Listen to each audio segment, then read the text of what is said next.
This is a Nightline Friday night special. He is segregated for pulling a knife in a prison fight. 33-5, get aside, we are the master race. But what really crushed his mother was learning that he had joined the Ku Klux Klan. They come out of prison basically with a heart made of stone. He is locked in his cell 23 hours a day, neither sunlight nor direct human contact. He has been segregated because officials say he belongs to a prison gang. In here, you're a lot more enclosed. If you're not careful, you can go crazy. Tonight, crime and punishment, prison gangs, blood in, blood out. From ABC News, this is Nightline. Reporting from Huntsville, Texas, Ted Koppel. The general population of a maximum security prison in the state of Texas is a dangerous place to be. It is especially dangerous if you're alone. It doesn't much matter how mean or tough you are on the outside. In this place, you need someone to watch your back. The correctional officers are here to keep the convicts from getting out. There's not much they found they can do to keep a man from getting raped or cut, beaten or killed on the inside, which in turn led to the formation of prison gangs. They tended to form along racial or ethnic lines. Many of the black inmates already belonged to street gangs like the Crips or the Bloods. They're dangerous but not well organized, so prison authorities tend to leave them alone. Authentic prison gangs like the all-white Aryan Brotherhood or the all-Hispanic Mexican Mafia are in a different category. If prison intelligence confirms an inmate's membership in one of those gangs, the prisoner is automatically transferred to administrative segregation. If he's already a member when he's admitted to prison, he'll never be put in the general population in the first place. He will spend the rest of his sentence in solitary. An inmate could get out, that is, return to the general prison population, if he renounced his membership in the gang. But then he would probably be killed. He has to shed blood to be accepted in the first place, but membership is considered a lifetime affair. That's what's meant by the slogan, blood in, blood out. The state of Texas plans to spend hundreds of millions of dollars building new, specially designed high-security facilities, like this one adjoining the Estelle prison near Huntsville, built to house the most dangerous and violent offenders. More than half the inmates at this prison within a prison are here because they are believed to be members of murderous prison gangs. It wasn't always like this. Prison gangs used to be segregated from the general population, but they were allowed to exercise together. This incident in 1985, captured on videotape by outnumbered guards, shows members of the Aryan Brotherhood gang turning on one of their own, stabbing him to death. Now, these gangs are isolated, cut off from nearly all contact with each other, and gang violence is down. In here, you're a lot more enclosed. If you're not careful, you can go crazy. It's maximum security, but right? Supposedly the most highest security of all the prisons. It's really difficult to speak to your neighbors here. But even in here, communication is not impossible. Recreation time provides the opportunity for one-on-one contact between cages. The gangs have perfected elaborate hand signals to communicate. No, I told you, I will give you my word. Okay? Gang intelligence officers like Sergeant Irma Fernandez are assigned to every prison to monitor gang members, talking to informants, reading inmates' mail. Just because they're in administrative segregation doesn't mean that they're isolated. You know, they still send word through visitation, you know, anything that they need done through visitation, through the mail, coded letters. They can still, whatever they need, they can still get done. Here's an example of a code.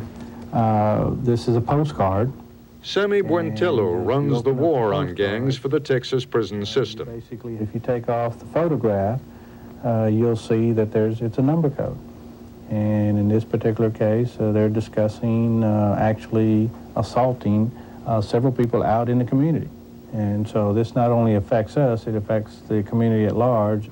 Just for example, this past weekend, we've had 2 homicides in San Antonio, Texas, 1 in Austin, Texas, and 1 in Dallas, Texas, that were related or suspected of being related to prison gang activity. And that's in just 1 weekend.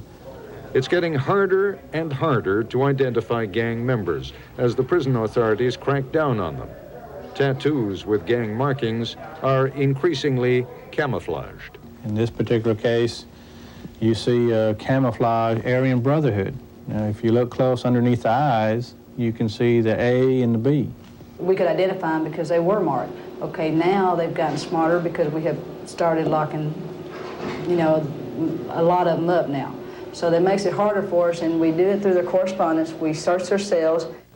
Sell contraband, you know, selling things, you know, extortion. This man is a member of the Hispanic gang Barrio Aztecas, doing time in administrative segregation. All my time I've been back here. The rest of your time? And the rest of my time I'll be back here. And each time I keep coming back to prison, I'm gonna be back here. How does a little guy handle himself in a place like this? By himself. Even small people need to learn to maintain their own respect amongst others, especially in prison. If I have to go as far as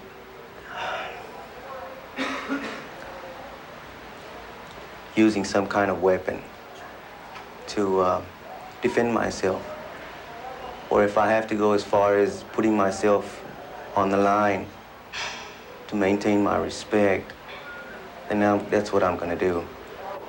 This is a place where they test you, though, isn't it? Yes.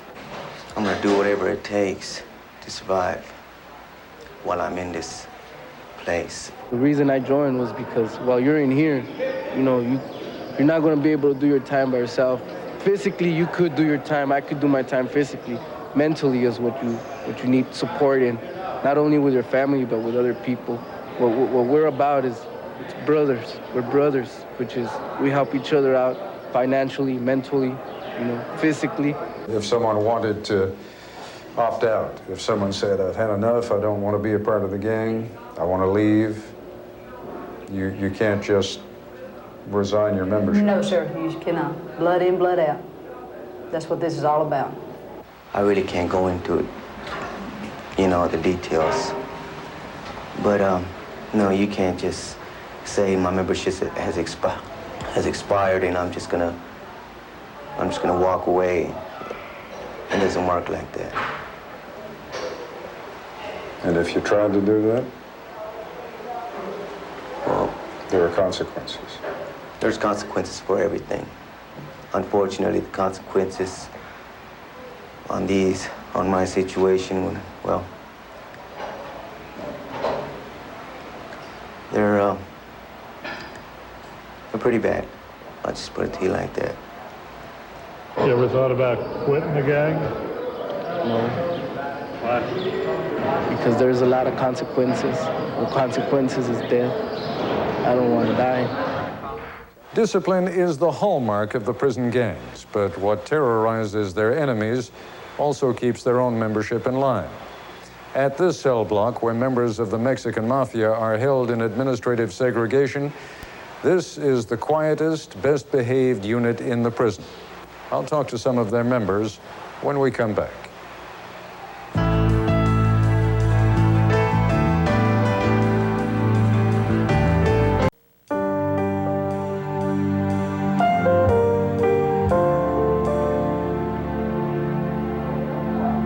K-Block, a still prison high-security unit.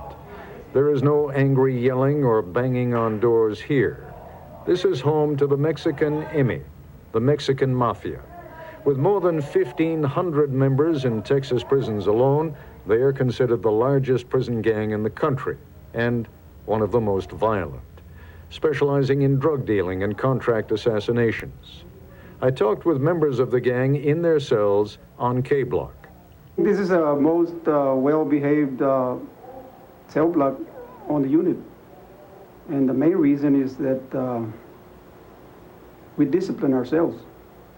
We we try to emphasize to all our members to have respect for the officers, because that'll minimize problems for us and for them.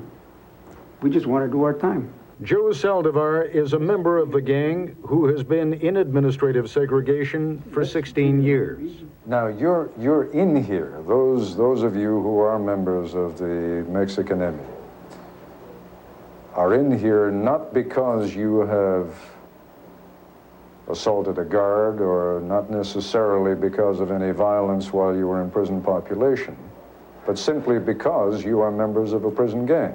Anybody who was known or suspected of being a gang member was segregated. But for the last 4 or 5 years, all our leaders have been engaged in is nothing more than establishing peaceful relations with everybody in prison. But the fact of the matter is, you men are a family. You are not only loyal to one another because you want to be, there are times when you are loyal to one another because the consequences of disloyalty, I mean, I've read your Constitution, the consequences of disloyalty are death. Theoretically, I'd be a dead man. They're supposed to be dead men, but there's cell blocks full of exes, not only from our family, but from other families. And it's practically impossible to carry out a murder the way you contemplate. Yeah, so maybe one day I'll be out on the street again. I mean, people have long memories, right? That's happening. I can't deny that. You've been in here how many years? About 17 years. 17 years in prison. How many years in ADSEG? About 16. Explain to me, I mean, you're a very eloquent and apparently a well-read man. Explain to me how a man survives that and keeps his sanity, as you clearly have. Well, I just keep my mind occupied on whatever. I paint, I draw, I write, I read, and I exercise, and I keep active. I'm 55 years old, and I try to keep in shape. Are you in for life? I've got a life sentence, and I'm trying to make parole. Nobody seems to make parole these days. No, there's no more parole in Texas. And I don't know, I guess I'm stuck in here. Yeah, I've run into several men like you here, Joe, who are clearly very intelligent men, who have the self-discipline to teach themselves something that on the outside you would have had to go to law school to learn. And I guess the sad question is, why the hell didn't you do it when you were on the outside and when you had the chance to do it? I guess if we had that answer, we wouldn't be here. I don't understand it myself. I don't know it. I mean, just think, if you'd gone to law school, you could be on the outside helping get other young men out of here, right? Yes, sir. One young man on Cell Block K who may see the outside of prison before growing old is Speedy Garza, up for a parole hearing in June and general release in the year 2001. Your family was here a few days ago to visit you. Yes. Does that make it easier or harder when you've seen the family? Well, it's really hard. I can't show that I'm afraid or that I'm scared or that I miss them or that I'm tired of being in this place. I can't show very many emotions at that time. I have to try and be strong so that they can be strong. So I try my best to keep a smile on my face and make them think that, well, everything is okay. While Speedy Garza meets with his family, nearby, a mother meets with her son. He has joined the Ku Klux Klan since coming to prison. Their story when we come back.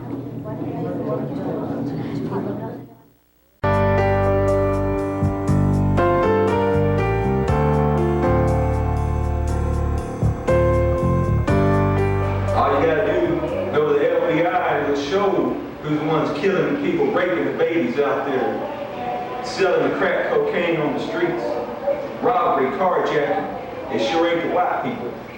Travis Poole is doing 20 years for 2 counts of burglary. He is 27 years old, an avowed racist, and a proud member of the KKK. He is kept in total isolation, confined to his windowless cell for 23 hours a day. Good morning, may I help you? Visitor Virginia Poole. He's Virginia Poole's only son.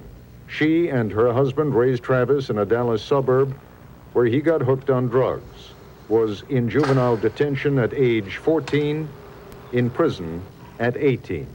A long time ago, I made up my mind. I love my child unconditionally, and I apologize to no one for loving my child. I'm not ashamed of him. I'm ashamed of some of the things he has done, though. I will be by him as long as I'm alive and he needs me. Visiting days for most prisoners means hugs and kisses. For a prisoner under segregation, it means no human contact, ever. How's it going? Hey, babe. Yeah. I cannot describe how it feels. A mother likes to touch her children even when they're grown. I've touched him one time in almost 5 years, and it hurts. Hurts a lot. They talk about hatred, about his membership in the Klan.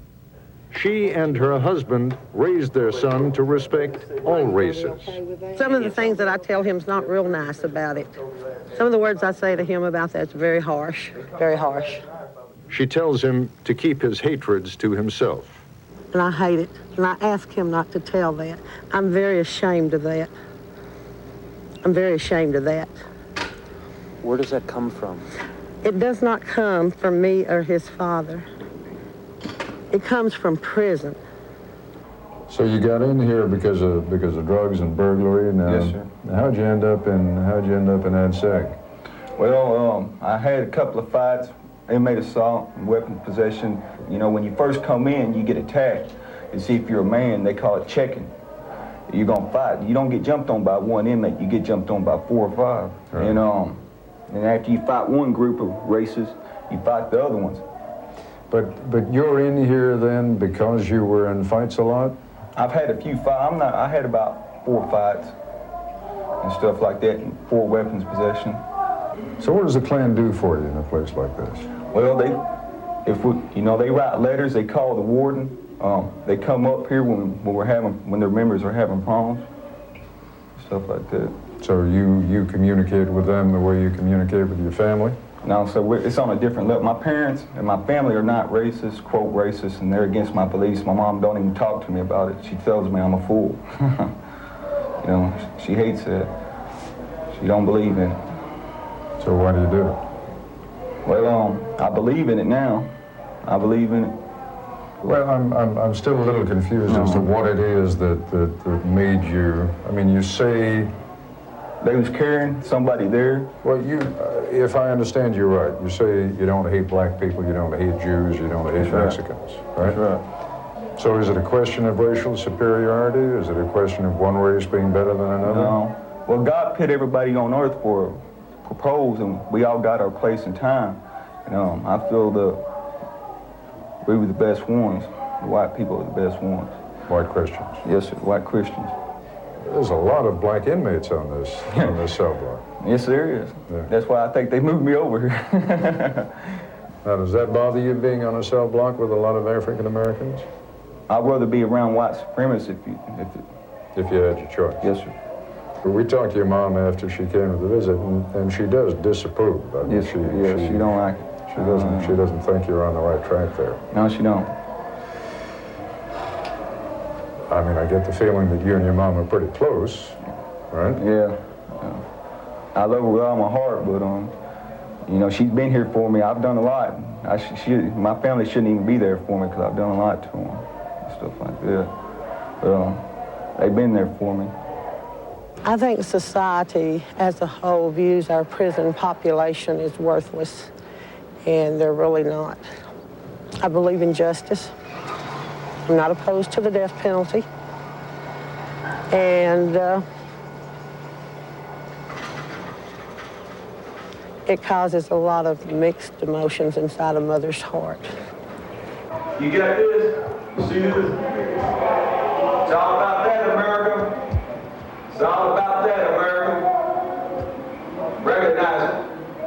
Recognize it. That we ain't going nowhere. 33-4. My child shouldn't be living in this. No mother's child should be living in this. But, however, we have to have justice in our society. And we're not against justice. But sometimes,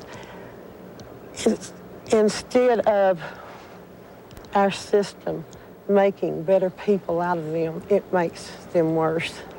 And that hurts. And everybody loses. Everybody loses.